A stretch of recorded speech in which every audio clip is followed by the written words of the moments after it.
Hello everyone, thank you for joining our webinar on what businesses can do to prepare for natural disasters. I'm Rachel Harvey with Business Forward, and I'll be moderating our conversation today. We are happy to be joined by Rob Glenn, the Director of FEMA's Private Sector Division. Rob brings decades of experience in emergency management to our discussion and has a lot of advice to share. For those of you who are new to our programming, Business Forward is a national business organization that helps business leaders from across America brief Washington on how to create jobs and accelerate the economy. Over the past several years, we've helped tens of thousands of business leaders from across the country brief more than 450 senior administration officials, members of Congress, governors, and mayors. Before we get started, I want to make sure everyone is able to follow the presentation from your computer. In your confirmation email, you should have a link that says Access Screen Share. Please click that link to see Rob's slides. If you have any issues, you can use the chat window in the lower left-hand corner of your screen, or you can email us at info@businessfwd.org. Please note that a recording of the webinar and the slides will be sent around later, along with some of the resources we discussed. After Rob's presentation, we will open the lines to your questions and comments. There are two ways to ask a question. You can press 1 to talk live on the call, or you can email info@businessfwd.org. You can do this at any time during the presentation. All right, let's get started. Please welcome Rob Glenn. Hey, thank you very much for asking FEMA to be here today to talk about business preparedness for hurricanes and severe storms. I think that you mentioned that this might be actually an all hazards presentation, and certainly it is. We look at all hazards at FEMA, and we're hopeful that you as a business owner or somebody that's in business recognize that there are threats and hazards all around you, some that you're aware of currently and some that maybe you're not.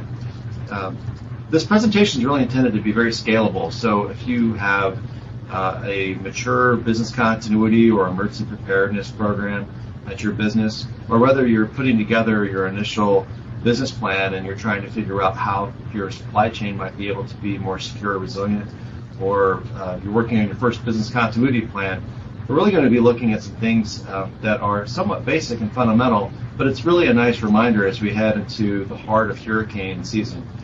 In preparing for today, I was looking back at the history of disasters, and right around this time, about 10 years ago, there was another hurricane that was not Katrina, it was Hurricane Dennis, who was very devastating, hit the Florida Panhandle, where our FEMA administrator was currently the emergency management director, then the emergency management director, and killed 90 people, and then also disrupted businesses throughout the same areas that actually were impacted just a few short months later by Katrina and Rita. So it's really important to know that you might weather one disaster really well, but then as other events maybe immediately follow up, you may not be as prepared for those just because of the stress and strain, not only on government but also on business. So we're going to be very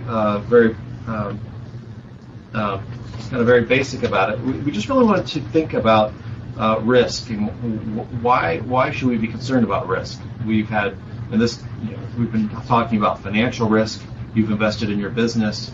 And so the last thing that you want is to have your business disrupted because of something that you maybe failed to plan for or weren't able to foresee. We also want to make sure that you're thinking about your dependencies on the community, both as a community leader and then also as a job creator, and then certainly you're dependent upon power and water and other forms of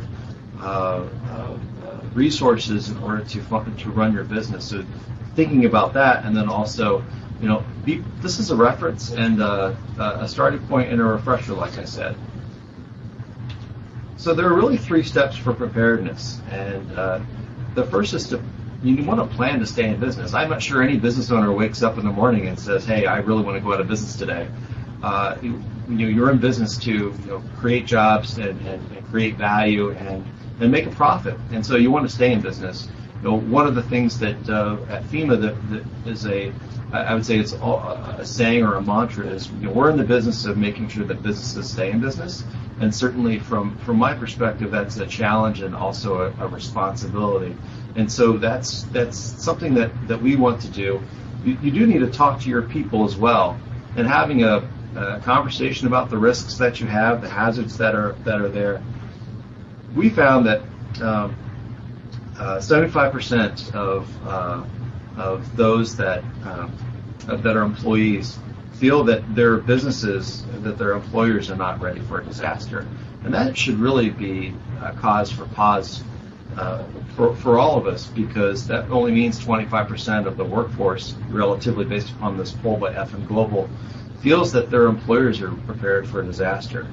So we have to talk to our people. We also have to talk to our families and make sure that we're looking at our employees as people that have an extension to work, and so making sure that they're prepared as well. And we need to protect your investment. So those are really the 3 steps for preparedness.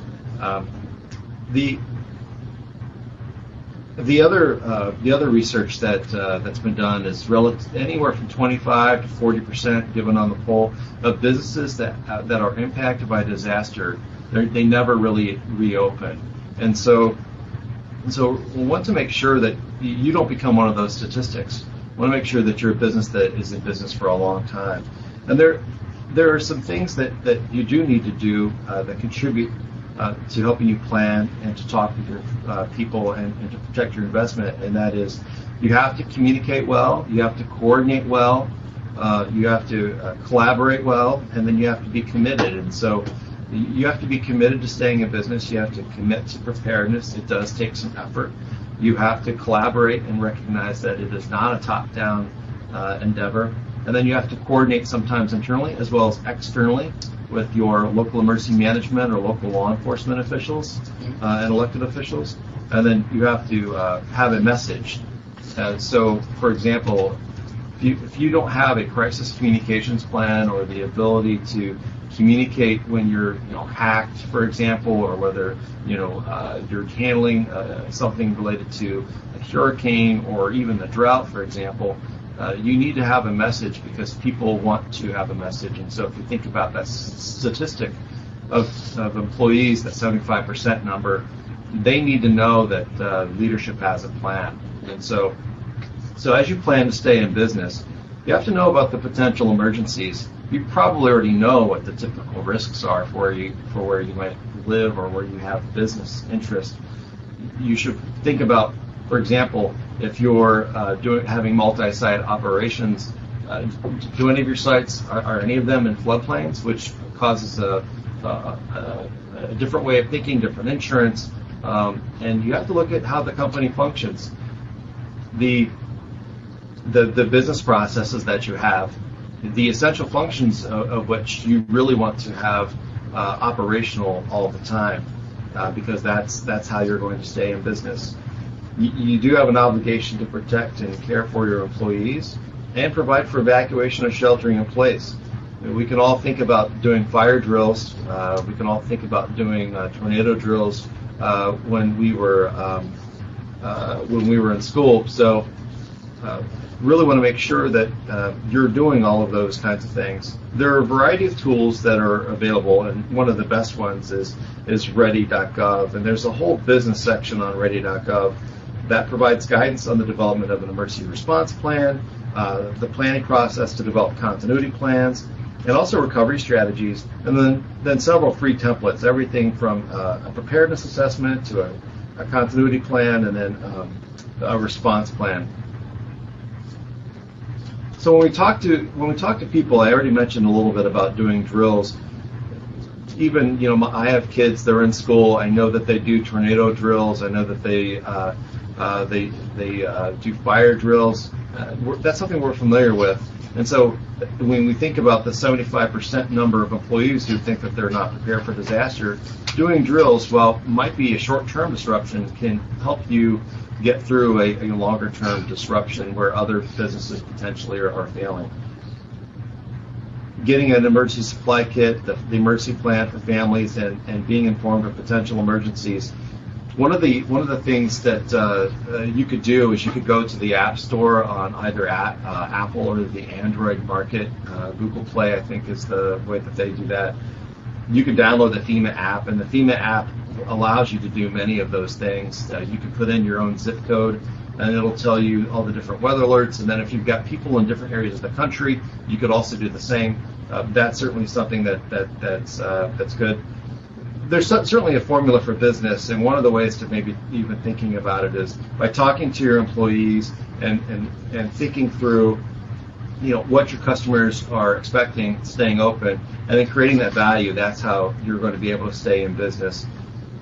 And so here's some more employee preparedness resources. September is National Preparedness Month, and one of the things that we'll be doing at FEMA is conducting America's Prepareth-thon. We've been working with major retailers as well as small and medium-sized enterprises on America's Prepareth-thon. We did that in April. We'll do it again in September as well. And there are some other tools that are available on America's Prepareth-thon suite of resources: hazard-specific playbooks, organizational tabletop exercises, how to know your alerts and warnings. For example, what's the hurricane scale, a tornado scale? How do I really know those kinds of emergencies when they're broadcast? And then how to protect critical documents, and also a couple of different templates on a communications plan for parents and kids, so you can actually have conversations about risks and hazards with your kids as well. So protecting your investment. Last year, insured losses to natural disasters totaled $15.3 billion, and just the severe winter weather we had, the Insurance Information Institute estimates $2.3 billion of impact. So that shows that it doesn't have to be a big mammoth event, but just a cold weather over a couple of months can really degrade your ability to stay in business. Meeting with your insurance provider to understand your coverage, preparing for utility outages and disruptions. We certainly are in the cyber age, and I would just encourage you to look at what cybersecurity protocols you have in place, because it's happening, and then you want to make sure that you're able to continue to stay in business, and if you have surge protectors, for example, do you have generators? Do you have adequate cooling for your computers? As we start to move forward, those kinds of IT issues and business continuity issues are going to be even more important. We also have a Howto Series on FEMA's website that will be helpful for you. And then I mentioned a little bit earlier about the National Flood Insurance Program and flood insurance. That's a FEMA program, and flood insurance is available to homeowners, renters, and business owners. You get coverage for your building and contents. It's available. There's about a 30-day waiting period from the date of purchase before the policy goes into effect. There's an entire section on flood insurance and lower risk flood insurance through commercial flood insurance is available. There's some other resources. We have a private sector web portal. We're continually keeping that updated and upgrading it as well. There's downloadable tabletop exercises so that you can actually do all of those things that we talked about for preparedness. You can talk to people. You can make the plans that you need, evaluate the plans that you have, and then all with the goal of staying open. You can also sign up for email updates as well. I think that's on the screen. We're really looking at how to be prepared for maximum of maximums, either a series of critical events that force failure, as well as hurricane or chemical accident or critical power failure that really necessitate a whole of community to work together. Business does have a role in that process, and the tabletop exercises is a great way to see how that really functions down at the local level. And while I'm closing and we're getting ready to think about some questions, if you haven't or you don't know who your local emergency manager or a sheriff or a law enforcement official are, you really should think about involving them in some of your planning activities. And as part of your planning activities, there's certain questions you should ask. The first is, how do I know I'm prepared? What's my message for employees and also customers? How much does a disruption cost me? And there are different kinds of disruptions. If you're impacted by a drought, certainly that disruption may be a little bit different than if it's a disruption due to a sustained power outage. Do you have plans for disaster response and business recovery? Those are different kinds of plans. They're similar, and we do have tools to help you do that. Exercising those plans is essential so that you can identify gaps.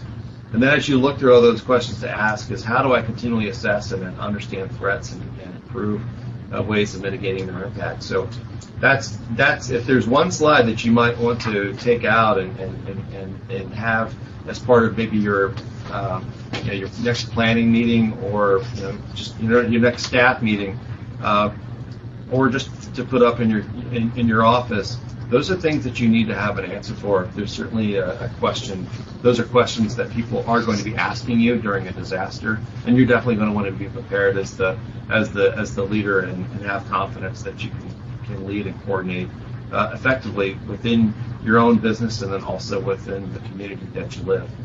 So with that, that's the end of the formal presentation, and I really look forward to hearing some questions. Great. Thank you so much, Rob. So now we're going to open it up to your questions and comments. If you have a question, please press 1 to speak live on the call, or you can email your question to info@businessfwd.org. So I really like this last slide with the list of questions to ask. I think that'll be really helpful for people. And I have a question about the first question on the list. How does someone know if their company is prepared to handle these disasters? Well, the real honest answer is that you may never really fully know, because there's so many things that can go wrong.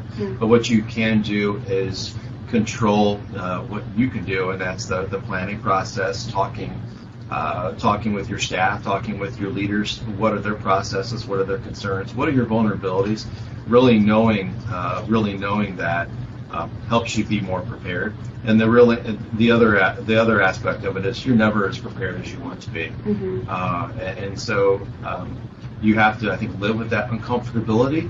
But by going through these processes and continuing to evaluate your business, that's how you know that you're going to be better prepared. Right. I'm not sure that you're ever fully prepared. Yeah. So now we're going to go to a question that was emailed in from Daniel in Massachusetts. He asks, I just started my small business and we're still building our customer base. We don't have much revenue yet. When should I be thinking about getting insurance, and how much of my monthly revenue should I be putting toward it? Well, I'm sure that the Small Business Administration probably has something on their website that will address the insurance question. I'm sorry, I don't have the actual ratio of what you should be looking at for insurance, but I would say that we do have some free tools that are available to you that might help you conduct that kind of evaluation. I think that's probably the best I can do for that. That's great. So FEMA works with the Small Business Administration. Can you tell me more about the differences between the resources you offer and the ones that the SBA offers? Sure. In fact, the SBA is a longtime partner of FEMA. During a disaster, typically after the event is over and you're in recovering from the disaster, FEMA and the SBA work side by side. SBA provides low-interest loans to business owners that qualify. They have a variety of programs that help people do that. They also do webinars specifically focused on small business owners. Actually, there's one following this one today. It's focused on risk, and they have an expert on there focused on very specific issues. Those actually are cataloged on their website, and I've looked at them too. So there might actually already be to continue to follow the question. There might actually already be something on there just specifically about insurance. And there's also preparemybusiness.org that's available that might also provide some tools and checklists as you're starting your business. And I really wish you well on that endeavor. I know it's hard. And we just had another question emailed in from David in Texas. He asks, Can you stress the need to test your strategy? In my experience, my clients have often never tested their backups to make sure they have the capability to actually get back up and running after a flood, fire, theft, etc. That is a fantastic point, and that's why I said you're never as prepared as you want to be. People really don't want to test themselves. No one wants to take a test because they might fail. I would much rather fail in a environment where things are controlled rather than in the middle of a hurricane or a wildfire or something else like that, where you could be potentially not only harming yourself, but potentially other people are harmed as well. So some of the things that I found is to make the case for people. Certainly, data is a way to do that, and then also just run through scenarios and get them and push them a little bit. But I wish you luck with your clients. Thanks, Rob. As a reminder, you can press 1 to speak live on the call, or you can email your question to info@businessfwd.org. Our next question was emailed in by Larry Chu, who's the mayor of Larkspur City Council. He says, what kind of message do you give to small businesses to motivate them to be better prepared when they don't have staff and budget for a business continuity plan? People don't really think about preparedness unless there's something in the news and then it goes away. Well, the mayor's absolutely right, and so what we have tried to do and what we do is provide tools that have already been prepared by experts. So even if you have 25 minutes or over a cup of coffee as you're putting together your business, or 30 minutes, you can put together a business continuity plan that does work, a response plan that works, or a recovery plan that works for you. It is not like you have a consultant that does it for you, but it's been put together by consultants that are experts. So the messaging piece is a challenge. Just kind of like that first question: Are you ever fully prepared? It's one of those chicken or egg things. When you're never prepared after the event, and so the thing that I think that the mayor points out is that we all have an obligation after this webinar today to not only evaluate how ready we are in our own homes or businesses, but also share this as well. So I think that sharing the information is certainly helpful as you move forward. Great. And as a reminder, if you have a question, you can press 1 to speak live on the call, or you can email your question to info@businessfwd.org. Our next question comes from Joey in California. He asks specifically, how is flood insurance different from other property insurance, and why? Flood insurance is different because of the fact that the number one hazard in the United States and in North America is flooding. It's pervasive. It's everywhere, and so some areas are more prone to some threats or others. But if you look at on our FEMA website, if you look at flooding and disasters caused by flooding, every state will light up of the threats. That's just not the same. And so because of the way that risk is calculated, and the fact that so many of the disasters that we have in the United States are flood related, that's why there's a recognition for a different kind of system to deal with flooding. How do you recommend a business leader determine what types of insurance they need? I would turn to the Small Business Administration website. I would also look at the Insurance Information Institute as well. They have tools on their website that will help you understand. I think I saw to prepare for today.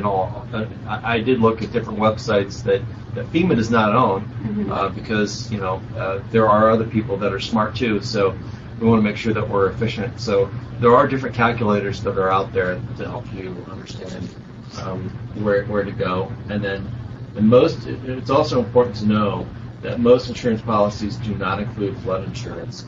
So we'll also be including some links on flood insurance in the presentation as well. Great. Our next question is coming from a live caller. It's Eustace from Wisconsin. Eustace, you're live on the line. Well, actually, it's Eustace from Brooklyn. Good afternoon. Oh, I'm How so are sorry you? about that. Welcome. Thank you. What's your question? Well, no, I was just going to sort of follow up to what he just said. What the gentleman just said is the fact is that the typical homeowners insurance policy and the typical business owner's policy or comprehensive business policy does not include coverage for the risk of flood. So it's absolutely imperative that business owners look to, the National Flood Insurance Programs to, especially if they can qualify nowadays before remapping those through, for preferred business policies, which in a lot of cases can help them be in that, 70% of businesses that do come back after a flood-related disaster. That's the only point I wanted to make. Thank you. Thanks a lot. You're absolutely right. Appreciate it. So our next question comes from Nancy in Washington. She asks, how has climate change altered the increasing severe weather, and how is FEMA responding to that differently over the last decade? Sure. So there's a world of risk out there, and we have to protect the planet and the people in it.